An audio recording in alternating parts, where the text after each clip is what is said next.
আসসালামু আলাইকুম রহমতুল্লাহ ওয়া সম্মানিত দর্শক শ্রোতা, আশা করি আপনারা ভালো আছেন। তো আজ একটি গুরুত্বপূর্ণ স্বপ্নের ব্যাখ্যা নিয়ে উপস্থিত হয়েছি। চলুন স্বপ্নের ব্যাখ্যাটি জেনে নেওয়া যাক।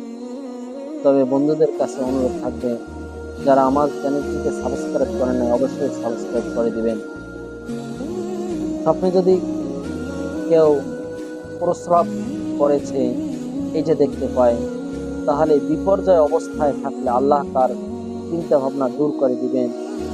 ঋণগ্রস্ত হলে আল্লাহর পক্ষ থেকে পরিশোধের ব্যবস্থা করা হবে। আর মালদার হলে কম বেশি প্রস্রাবের পরিমাণ অনুপাতে তার সম্পদে ঘাটতি দেখা দিবে। তো মালদার হলে তার ব্যাখ্যা হলো অন্য ধরনের, আর যদি গরিব দেখে তার ব্যাখ্যা হলো অন্য ধরনের। আর হলো বলছে যে প্রস্রাব করা অবস্থায় দেখলে চিন্তা ভাবনা পেরেশানি দূর হয়ে যাবে, এটাই সাধারণ ব্যাখ্যা। সুতরাং কেউ যদি স্বপ্নে প্রস্রাব দেখে তার ব্যাখ্যা এটাই হবে। ধন্যবাদ ভিডিওটি দেখার জন্য। আসসালামু আলাইকুম রহমতুল্লাহ।